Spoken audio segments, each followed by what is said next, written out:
in this great college of excellence of Sangareddy district. आप हजरात की मोहब्बत में सर देर होने के बावजूद भी हमारे पास तशरीफ लाए, आपका बहुत बहुत शुक्रिया sir. Thank you so much. Please sit down.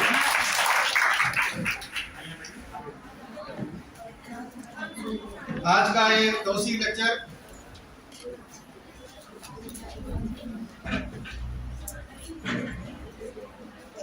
Social sciences शोबे की जानिब से पेश किया जा रहा है। आज की इस महफिल में दक्कन के फैज अहमद फैज साहब, आपको मालूम है फैज अहमद फैज साहब तो इंग्लिश के प्रोफेसर थे लेकिन उर्दू के शायर थे।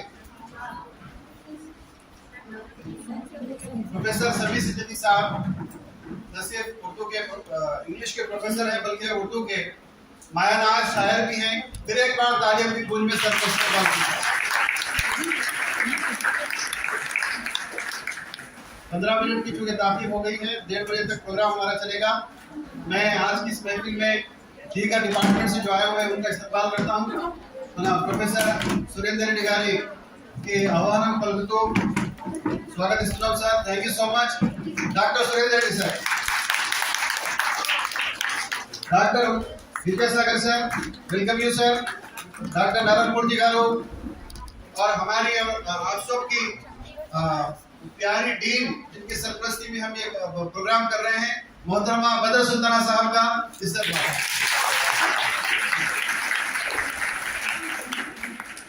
और अब्दुल समीर सिद्दीकी साहब के बहुत ही करीबी दोस्त जनाब तनवीर साहब बन गए हैं।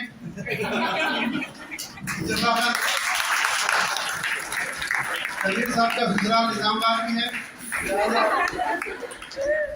वो मेहमान भी है मेजबान भी। और आप हम सब के अब्दुल अजीज वो खायर जिनके बगैर इस इदारे का वजूद नहीं है।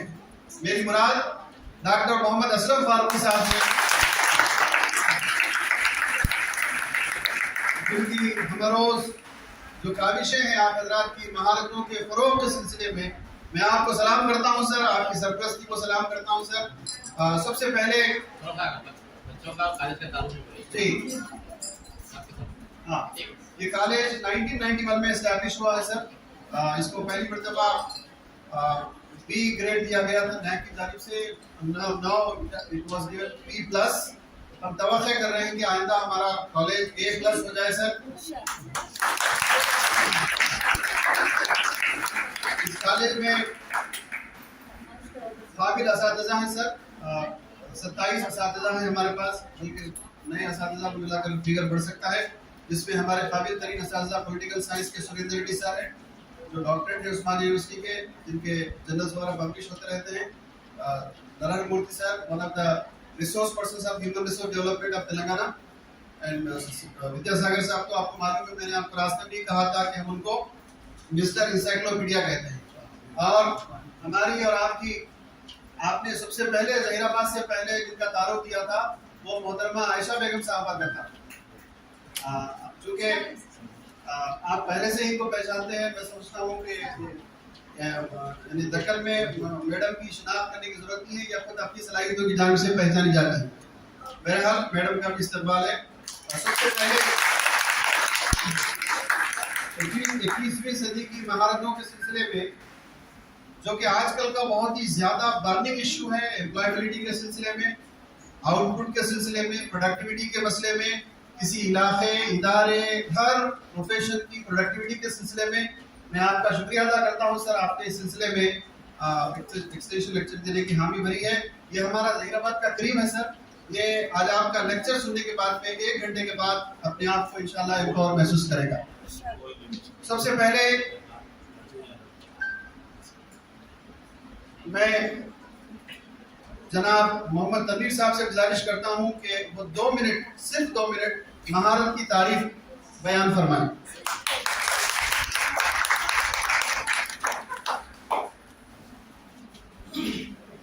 अस्सलाम वालेकुम।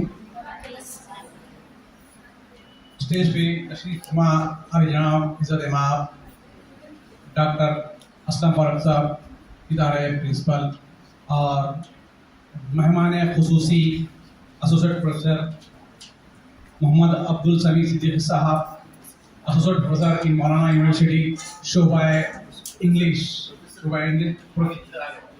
Professor Shoba English professor director CBD का इस्तेमाल करता हूँ। और इस डैश पे तशरीफ फरमा साबिका उर्दू अकादमी डायरेक्टर डॉक्टर मोहम्मद गौस साहब, जो अब हमारे कॉलेज के पॉलिटिकल साइंस के असिस्टेंट प्रोफेसर है, और सुरेंद्र साहब का इस्तेमाल करता हूँ, और नरहरी साहब का इस्तेमाल डॉक्टर नरहरी साहब का इस्तेमाल करता हूँ। वाइस साहब का, जितने भी मेरे कलीग हैं सबका मैं इस्तेमाल करता हूँ इस प्रोग्राम में। तो एक पहला जो मुझे दिया गया है कि महारातों की तारीफ, सबसे पहले मैं गौस साहब के लिए एक शेर पेश करना चाहता हूँ, क्योंकि गौस साहब जो है हमेशा मुझे आगे बढ़ाते हैं हर मामले में। तो मैं खो भी जाऊँ अगर जिंदगी के मेले में, मैं अगर खो भी जाऊँ अगर जिंदगी के मेले में, वो मेहरबा मुझे फिर से ढूंढ लाता है।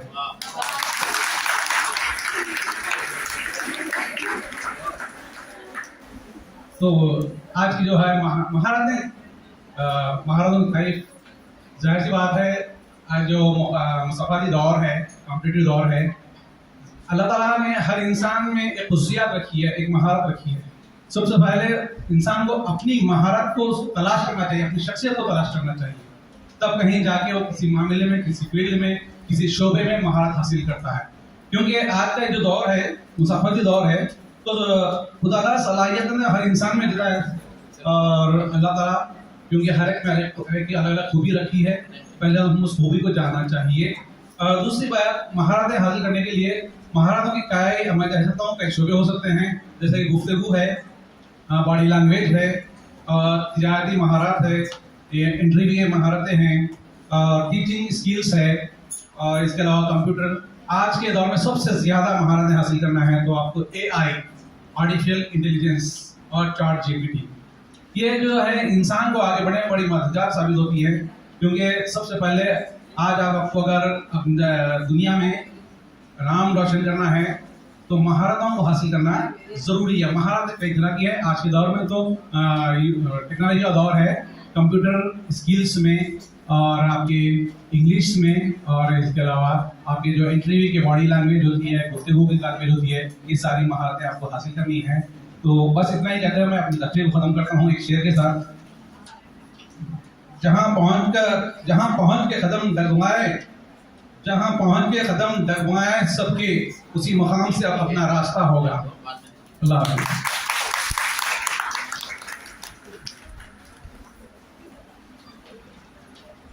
चूँकि आज की सदारत हमारे प्रिंसिपल सर कर रहे हैं, हमारे सरपरस्त हैं, उनका हुक्म सराखों पर मैं दीगर फैकल्टी हजरात की के प्रेजेंटेशंस को सर के प्रेजेंटेशन के बाद ऑफर करता हूँ।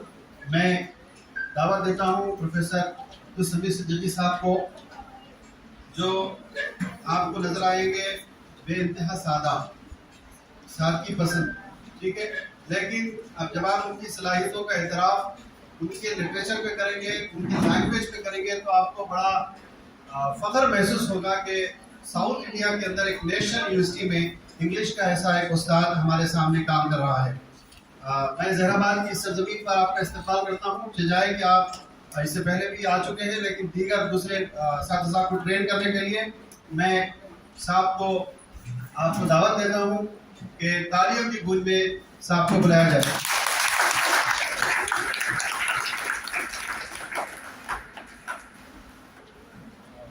बहुत शुक्रिया सर। सदर इजलास डॉक्टर असलम फारूकी साहब और डॉक्टर गौस साहब, बदर सुल्ताना मैडम, आयशा मैडम और तनवीर साहब, सुरेंद्र रेड्डी साहब, नहर साहब और बाकी तमाम विद्यासागर सर और सभी तलबा और तालिबात, मेरे बारे में बहुत सारी बातें गौस साहब ने कही। आप जानते हैं वो ज़र्रे को आफ्ताब बनाकर पेश करने का हुनर जानते हैं। आपको अंदाज़ा है कि वो हर साथी की छोटी छोटी खूबी को मैग्नीफाई करके, बड़ा करके पेश करने का हुनर जानते हैं। तो उसी मोहब्बत की वजह से, उसी इखलास की वजह से वो उस तरह की गुफ्तगू कर रहे थे जिस तरह की गुफ्तगू उन्होंने न सिर्फ मेरे साथ बल्कि तनवीर साहब के साथ भी की। अब जो उन्वान है मैं उस पर सीधे सीधे आते हुए, क्योंकि पहले तो माजरत इस बात की कि यहाँ दरअसल एक और प्रोग्राम के सिलसिले में आना हुआ और उस प्रोग्राम का जिक्र जब गौस साहब के सामने हुआ तो गौस साहब की एक खुसूसियत है कि वो कम रिसोर्सेस में, कम वसाइल में ज़्यादा प्रोडक्टिविटी, ज़्यादा काम करवाते हैं। और जी, माशियात का उन पे उनकी सियासी फिक्र पे माशियात का बहुत असर है और उसी असर के तहत वो आपको डीन कह के बुला रहे थे। तो बात यह है कि उन्होंने जो है इस मौके को इस्तेमाल करना चाहा और मुझसे कहा कि भाई आप आ जाइए। मेरे लिए ये बड़ी खुशाइन बात है कि इससे पहले आयशा मैडम की दावत पर यहाँ उर्दू के एक मुशायरे में पैंडमिक से पहले आने का मौका मिला था और अब जो है फिर से इस कॉलेज ने आप तमाम के सामने कुछ पेशकशें अपनी जानिब से और कुछ चीज़ें आपसे सीखने के लिए मैं हाजिर हूँ। अब देखिए, 2-3 बातें हैं महारतों से मुताल्लिक़। तनवीर भाई ने जहाँ बात की उसको और उसका थोड़ा सा पस मंज़र और पहले का मैं बताना चाहूँगा। एक ज़माना था जब दर्स व तदरीस, तालीम व इक्तिसाब, इन चीज़ों को हम बहुत आम तरीके से कहते हैं कि तालीम का क्या मतलब है, तो तालीम में सारी चीज़ें आ गई। एजुकेशन की डेफिनेशन जब हम करते थे तो उसके कई अलग अलग पहलू थे, लेकिन अब हम ये देख रहे हैं कि उसको 3 डोमेन्स में, 3 पहलुओं में, 3 डायमेंशंस के हवाले से एजुकेशन पर गुफ्तगू की जा रही है। और उसमें एक पहलू है नॉलेज, एक पहलू है नॉलेज, इल्म। और उस नॉलेज के पहलू के लिए आपके पास सर के लिए इंसाइक्लोपीडिया का लफ्ज़ इस्तेमाल किया गया, ठीक है। तो टीचर्स मौजूद हैं जो सोर्सेस ऑफ नॉलेज के तौर पे आपके साथ हैं। मैं यहाँ आने से पहले आपके कॉलेज को यूट्यूब पर सर्च कर रहा, तो मैंने आपका जो इंडक्शन प्रोग्राम हुआ है उसकी कुछ झलकियाँ देख के आया हूँ कि कौन क्या कह रहा है। तो गौस साहब कह रहे थे what the hell is quality, ये किताब किसने लिखी, और उस किताब के 3 बेसिक बुनियादी बातें। और इस तरह के एक एक पहलू जो है हम हमेशा सुनते रहते हैं अपने असातिज़ा से। तो न सिर्फ ये कि अपना मजमून, बल्कि अपने मजमून के बाहर, अपने मजमून के अतराफ की बहुत सारी चीज़ें भी असातिज़ा हम तक पहुँचाते हैं, वो नॉलेज वाला हिस्सा है। अब ये कहा जा रहा है कि एजुकेशन सिर्फ नॉलेज का नाम नहीं है, तालीम का मतलब सिर्फ इल्म हासिल करना नहीं है, उसमें दूसरा अहम पहलू है स्किल। ये क्या बात है कि हम आप सब इंटरमीडिएट पास होने के बाद डिग्री कॉलेज में आए ना? यस और नो? यस। तो इंटरमीडिएट पास कर लेने के बाद अगर आपको कोई एप्लीकेशन लिखने के लिए हर बार इंग्लिश डिपार्टमेंट के सर के पास जाना पड़ रहा है, कोई अंग्रेजी में एप्लीकेशन लिखने के लिए अगर आपको, जब तक मैं इंग्लिश के सर के पास नहीं जाऊंगा, नहीं जाऊंगी, मैडम के पास नहीं जाऊंगा, नहीं जाऊंगी, तो नहीं लिख पाऊंगा, नहीं लिख पाऊंगी वाली कैफियत अगर हम में है, तो इसका मतलब यह है कि अंग्रेजी में एप्लीकेशन किस तरह होती है इसका नॉलेज हमारे पास है और वो लिखने की स्किल हमारे पास नहीं है, महारत हमारे पास नहीं है, इसलिए ये होगा। बहुत सारी छोटी छोटी स्किल्स हैं, बहुत सारी छोटी छोटी चीज़ें हैं। जैसे ये मैं फारूकी साहब को गुज़िश्ता 2-3 वर्षों से देख रहा हूँ कि न सिर्फ यहाँ के प्रोग्रामों में, बल्कि जब वो हैदराबाद में भी किसी प्रोग्राम में होते हैं तो हमको यकीन हो जाता है कि फारूकी साहब की मौजूदगी इस बात की दलील है कि इस प्रोग्राम का फेसबुक लाइव होने वाला है। इस प्रोग्राम का फेसबुक लाइव होने के वाला है क्योंकि पहली सब में फारूकी साहब मौजूद है। तो ये वो स्किल है, आपकी जो नॉलेज थी अपने सब्जेक्ट को लेके, उर्दू आपका मजमून है, उसमें आप बच्चों को पीएचडी कराते हैं, रिसर्च गाइड हैं, लेकिन साथ ही साथ आपकी एक स्किल है कि आप जो है टेक्नोलॉजी को बहुत अच्छे से इस्तेमाल करना जानते हैं। और उस स्किल की वजह से बहुत सारे फवायद न सिर्फ ये कि खुद उनको ज़ाती तौर पे होते हैं, बल्कि जिस इदारे से वो मुंसलिक है उस इदारे को भी हो जाता है। अब ये जो पोस्टर आप यहाँ देख रहे हैं जिसमें मेरी तस्वीर लगी हुई है, ठीक है, ये पोस्टर बनाना जो है ये एक स्किल है। एक दौर था जब हम डीटीपी ऑपरेटर्स की तलाश करते थे, उससे पहले के दौर में हम बैनर पेंट करने वालों को ढूंढते थे, अब ये हो गया है कि हम अपने मोबाइल से, अपने कंप्यूटर से खुद ये पोस्टर्स बना रहे हैं। तो ये पोस्टर बनाना भी एक स्किल है। तो जिस किसी टीचर ने ये पोस्टर बनाया है, मुझे नहीं लगता कि वो किसी डीटीपी ऑपरेटर के पास जाके बनाया हो। अपने ही कंप्यूटर से, अपने ही लैपटॉप से, अपने ही मोबाइल फोन से ये पोस्टर बनाया गया। तो इस पोस्टर को बनाने वाले टीचर के पास अपने मजमून की इल्म के अलावा, उस मजमून के इल्म के अलावा एक स्किल भी मौजूद है, महारत मौजूद। अब ये नॉलेज और स्किल के बाद तीसरा हिस्सा है वैल्यू। स्किल इसलिए जरूरी है कि हम जिस दौर में जी रहे हैं, उस दौर में ये कहना कि मैं बगैर टेक्नोलॉजी के जी लूंगा, उस दौर में ये कहना कि ये सब फजूल है, ये माइक, मिसाल के तौर पे ये माइक बेकार है, मैं नहीं इस्तेमाल करूँ। अगर मैं इस वसीले का इनकार करता हूँ, अगर मैं इस माइक का इनकार करता हूँ, तो जिस आसानी के साथ मैं लोगों तक पहुंच रहा हूँ, वो आसानी मुझसे दूर हो जाएगी। तो टेक्नोलॉजी का इनकार करके जीना मुमकिन नहीं है। तो स्किल्स, टेक्नोलॉजी से जुड़ी हुई स्किल्स, वो भी वैसे ही अहम है। लेकिन एक तीसरा मसला दुनिया के सामने है, जिस पर अक्सर सोशल साइंसेस पर गौर किया जाता है, और वो मसला ये है कि हम ये कहते हैं कि साइंस, एक टॉयनबी नाम के राइटर हैं, वो कहते हैं कि हिस्टोरियन है बड़े, अल्फ्रेड टॉयनबी, वो कहते हैं कि साइंसेस जो है वो आपको बता सकते हैं कि एटम को चीर के न्यूक्लियर पावर कैसे हासिल किया जाए, लेकिन उस न्यूक्लियर पावर को, उस एटम बम को लोगों की भलाई के लिए इस्तेमाल करना है या लोगों को मिटाने के लिए इस्तेमाल करना है, ये आपको सोशल साइंसेस ही सिखाते हैं। तो ये वो इल्म से या एजुकेशन से जुड़ी हुई तीसरी अहम चीज है, वो है वैल्यू सिस्टम। अब ये कहा जा रहा है कि education works in 3 domains, one is knowledge, another is skill and third one is value. अगर आपके पास नॉलेज है और स्किल है, लेकिन वैल्यू नहीं है, अक़दार की तालीम नहीं है, अखलाक आपके पास अगर नहीं है, आप में अच्छे और बुरे में तमीज करने का फर्क अगर नहीं है, तो क्या होगा कि आप इस नॉलेज और इस स्किल को इस्तेमाल करके दुनिया में बुराई फैलाएंगे। आप इस नॉलेज और स्किल को इस्तेमाल करके दुनिया में बुराई फैलाएंगे। उससे बेहतर क्या है कि आप इस नॉलेज और स्किल को मुफीद, जिसको कुरान में नाफे इल्म कहा गया है, जिसको ये कहा गया है कि इल्मुल नाफे जो है, नफा पहुंचाने वाला इल्म जो है, फायदा पहुंचाने वाला जो इल्म है, उस इल्म तक हमको अगर पहुंचना है तो उसके लिए जरूरी है वैल्यू सिस्टम, अक़दार। तो इन तीनों चीजों के मुरक्कब को, इन तीनों चीजों से मिल के बनने वाली शय का नाम है इल्म या एजुकेशन या तालीम।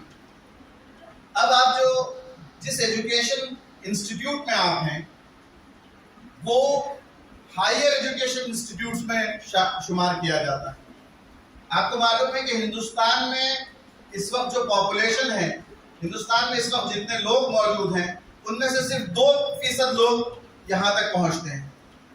13% का टोटल आपके पास हायर एजुकेशन के एनरोलमेंट का है, और उस एनरोलमेंट से अगली सतह तक पहुँचने वाले, इस हायर एजुकेशन के बेनिफिट्स उठाने वालों की तादाद सिर्फ 2%।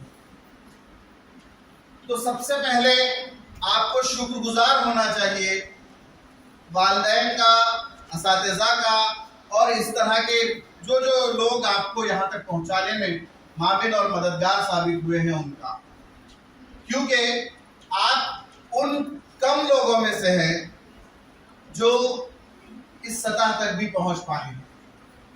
अब आ जाइए अपने उन्वान की तरफ। उन्वान में स्किल से पहले 21वीं सदी है, महारतों से पहले उन महारतों की बात करना है जो इस सदी के लोगों के लिए जरूरी है।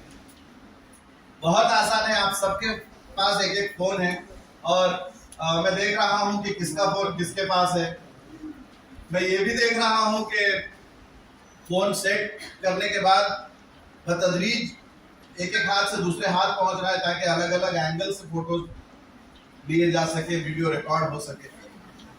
ठीक है, मैं देख रहा हूँ कि पहली सब में बैठी हुई 3 लड़कियां जो हैं वो उस स्टैंडी को भी बराबर मूव कर रही है। अगर मैं यहाँ से हट जाऊँ तो ये स्टैंडर्ड भी मूव हो जाए। ठीक, तो बहरहाल तो बात ये थी कि जब आप 21वीं सदी की महारतों पे बात करते हैं तो उसको 3 जुमरों में 3 हिस्सों में तकसीम किया गया है। मैंने टेक्नोलॉजी या फोन की बात इसलिए की थी कि अगर आप इसी वक्त गूगल में लिखें 21st सेंचुरी स्किल्स तो आपके पास बहुत सारा फोटोज और बहुत सारी चीजें आ जाएंगी। उसमें कहा गया है कि लर्निंग स्किल्स एक हिस्सा है 21st सेंचुरी स्किल्स का, और फिर उस 21st सेंचुरी स्किल में जो दूसरा हिस्सा है वो मीडिया स्किल है। वही जो आप ये इस मीडिया को कैसे इस्तेमाल, लिटरेसी स्किल्स कहा गया है, लर्निंग स्किल्स, लिटरेसी स्किल्स, और उसके बाद तीसरा कहा गया लाइफ स्किल्स। 21वीं सदी की महारतों को मैनेजमेंट के पढ़ने लिखने वालों ने और ह्यूमन रिसोर्स डेवलपमेंट के पढ़ने लिखने वालों ने ये कहा कि 3 तरह की स्किल्स 21वीं सदी के इंसान में जरूरी है। पहले तो उसको सीखना आना चाहिए। देखिए ये बात बहुत अहम है।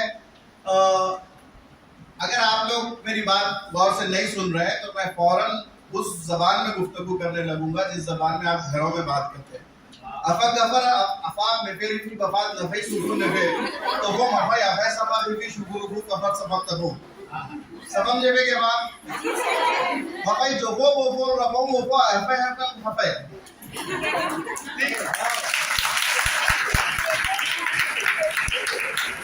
आप ऐसा नहीं समझना कि मैं कहते आसमान से दूसरी जगह से आके कुछ बोल रहा हूँ। ठीक है, आप वो बाजू वालों के साथ जो बात कर रहे हैं ना लास्ट की बेंच पे तीनों, तो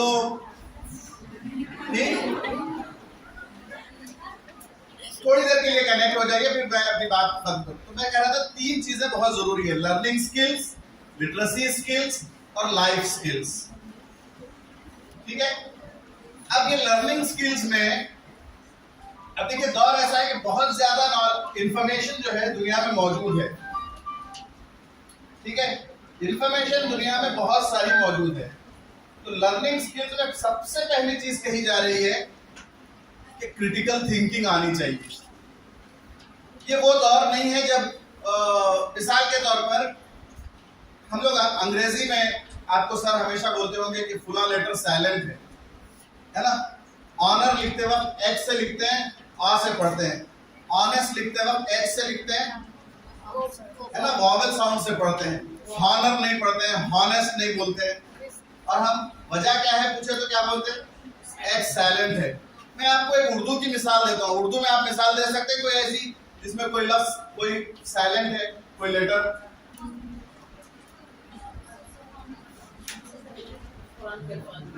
उर्दू में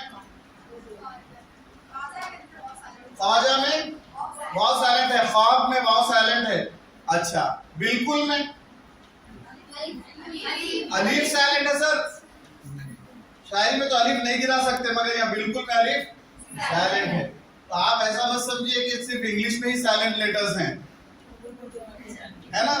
उर्दू में भी कुछ साइलेंट लेटर्स हैं, अरबी में भी हैं। हमने कभी उस जानिब वैसे नहीं देखा है जैसे जिस स्टैंडर्डाइज और फॉर्मल तरीके में अंग्रेजी के सोचने वाले ने अंग्रेजी को सोचा है, वैसे हमने कभी उर्दू को या अपनी मादरी जबानों को नहीं सोचा है, इसलिए हम उस तरह से नहीं पढ़ते पढ़ाते।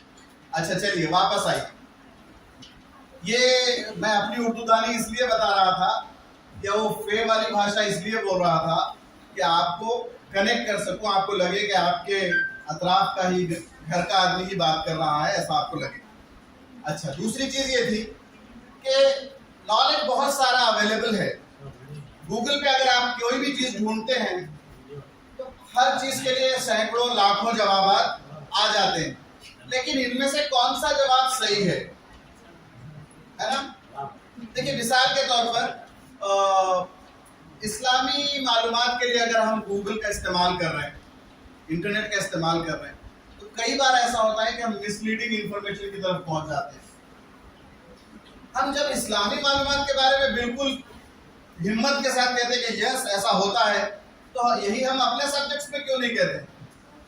जब हम पॉलिटिकल साइंस की कोई चीज सिर्फ गूगल से ढूंढेंगे तो हो सकता है कि हम किसी गलत साइट पर गलत मशवरे की तरफ, गलत नॉलेज की तरफ पहुंच जाएं, कोई मिसलीडिंग इंफॉर्मेशन हमको मिले, कोई अधूरी इंफॉर्मेशन हमको मिले। अगर हम विकिपीडिया मिसाल के तौर पे एक इंफॉर्मेशन का बड़ा सोर्स है, लेकिन विकिपीडिया एडिटेबल है, कोई भी एडिट कर सकता है, उसकी ऑथेंटिसिटी क्या है ये तय नहीं है। तो जिस तरह हम अपने मजहबी चीजों की ऑथेंटिसिटी के लिए फिक्रमंद होते हैं, उसी तरह हर मजमून की मालूमात में भी ऑथेंटिसिटी बहुत जरूरी है।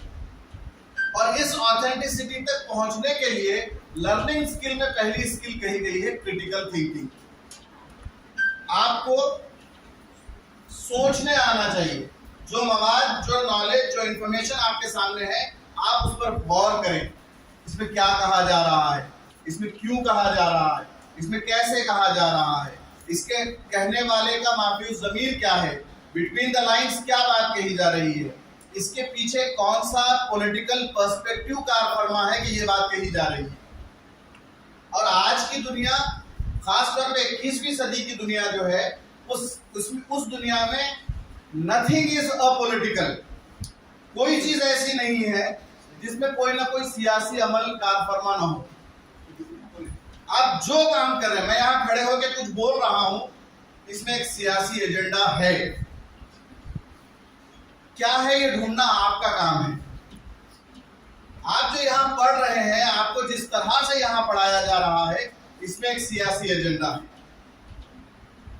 यहां तक कि जिस तरह आप बैठे हुए हैं, उसमें भी एक सियासी एजेंडा है। ये जो सेटिंग है, ये आपको लग रहा है सिर्फ हॉल में जिस तरह की गुंजाइश है उस तरह से की है? नहीं, ये जो टीचर का स्टेज है उसको 1 फुट ऊंचा रखा गया है, ये बताने के लिए कि ये 1 फुट ऊंचा है आपसे। और यहां जब बिठाया गया लोगों को, तो कहने के लिए तो ये स्क्रीन हायल है, इसलिए 3 ही कुर्सियां आ सकती हैं। उसमें भी बिठाते वक्त आपने देखा होगा कि जिन 3 लोगों को बिठाया गया है स्टेज पर, उसकी अपनी अहमियत है।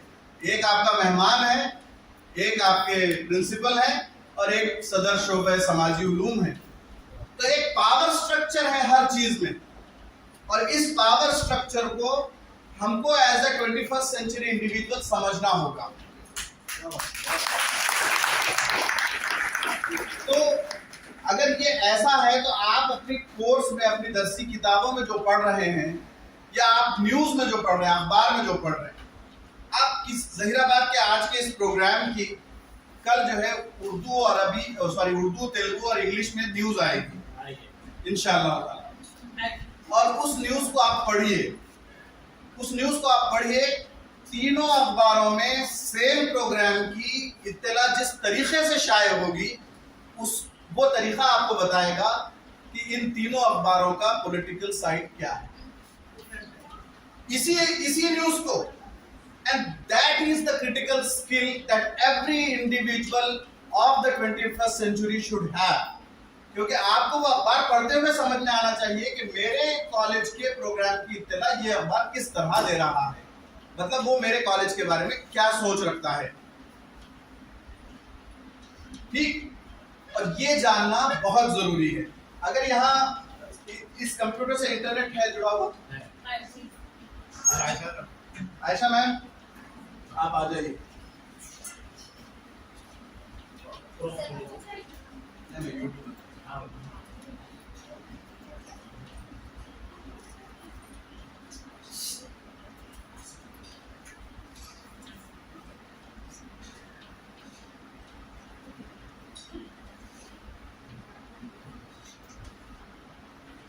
अब मैं आपको एक सॉन्ग बताने जा रहा हूँ।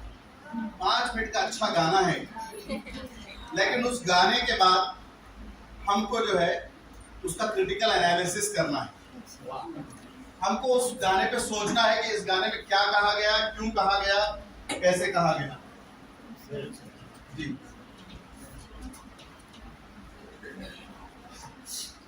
ऑडियो भी है ना सर?